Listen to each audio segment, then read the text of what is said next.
Walang dudang ang kantang My Way ni Frank Sinatra ang isa sa mga paboritong kantahin sa videoke.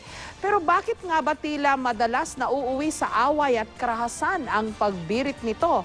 Live mula sa Quezon City, si Dano Tingkungko may paandar. Jessica, nandito tayo sa mga oras nito sa isang videoke bar sa Quezon City kung saan sa kabila ng takot ng ilan sa kantang My Way, meron pa rin ilan na kinakanta ito ng buong katapangan katulad ni Kuya. Ayos ba? Ayos. Ayos. Okay. Ngayon, sinasabi nila na kapag naghalo ang alak at kantahan, usually happy-happy ang tagpo sa mga videoke bar na tulad nito. Pero nag-iiba daw ang mood kapag ang pinag-usapan at ang kinanta, yan nga nasabing obra ni Frank Sinatra. Ang masayasanong nightcap sa isang videoke bar sa Albay na uwi sa malagim na pagtatapos ng pagsasaksakin ng suspect na si Sammy Dacutan Jr. ang kanyang katrabahong si Policardo Ricamara. Sa imbestigasyon ng pulisya, nagiinuman daw si Ricamara at Dacutan kasama ang isang kaibigan ng magkapikunan. Pinilit daw kasi ni Dacutan na siya ang kakanta ng My Way ni Frank Sinatra na dapat sana'y kakantahin ng biktima. Pagdating sa barak, sinundayan na raw ng saksak ni Dacutan si Ricamara. Magpakita na lang siya at magpakulong na lang ng habang buhay. Yun lang po. Para merong hustisya? Para merong hustisya man lang yung pagkamatay ng asawa ko. Hindi lang ngayon napaulat ang mga away na nauwi sa krimen dahil lamang sa kantang My Way. Nalathala pa nga ito noong 2010 sa The New York Times. Ayon sa artikulo, maraming videoke bar ang nagtanggal na ng My Way sa kanilang songbook.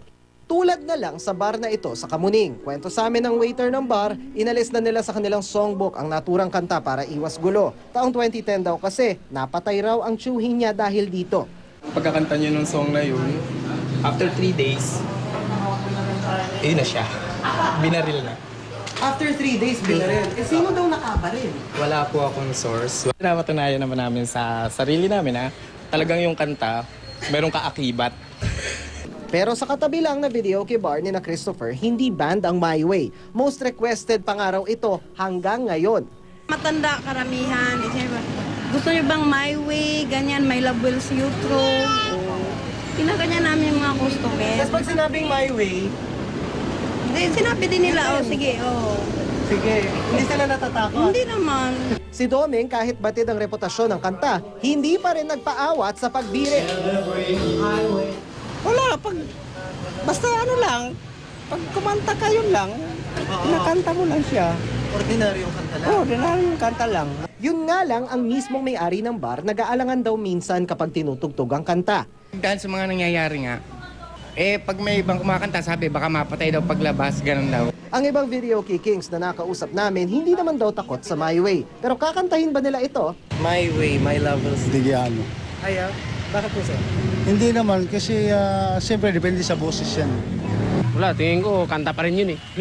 Paliwanag ng isang eksperto, may epekto ang musika sa mood ng isang tao. Halimbawa, yung Bahay Kubo, pwede ko siyang tugtugin ng mabagal.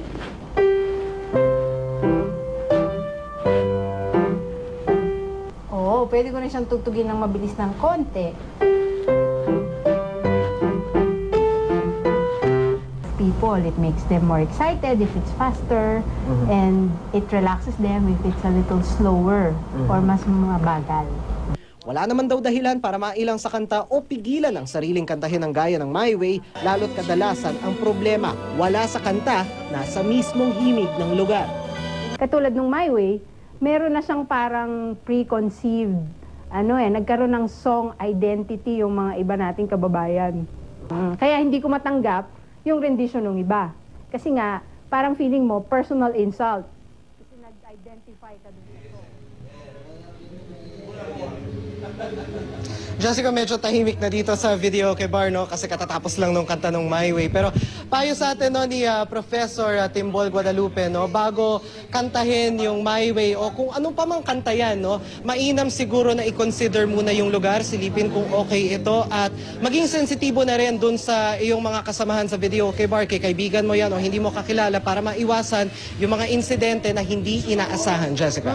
Kasi minsan talaga, Dano, ako naniniwala ko wala sa kanta. Kasi di ba madalas mga kalalakihan magkatitigan lang nag-aaway ego siya talaga. Kaya lang, hindi mo rin madidiscount na ito kasing kantang My Way, may pagka mas makasarili tong kantang ito. It's all about ego. So, medyo siguro nadadala nga nung kumakanta, 'di ba? Lalo na kung pinag-agawan nila ang gusto siya kakanta, kinanta nung isa. Kung iisipin mo napaka-senseless kasi pwede mo namang ulitin uli Pwede mo namang kantahin pag natapos yung iba, 'di ba?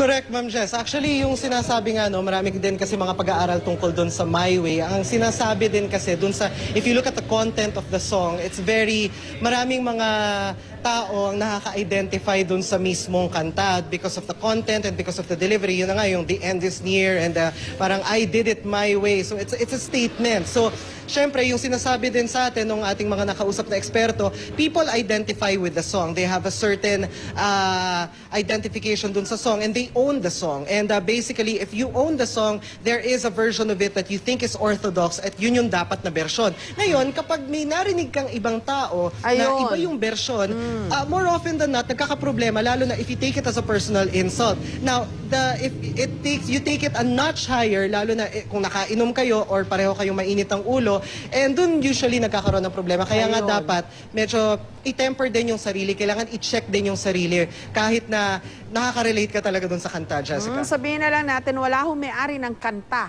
Lahat tayo pwedeng kantahin yan. At ang may-ari naman talaga si Frank Sinatra, di ba? Isang paalala lang para tumigil na. Kasi napakarami ng problema sa mundo, wag na niyong dagdagan dahil lang sa kanta. World peace na lang. Maraming salamat sa'yo. Dano Tingkungkot sa iyong paandar.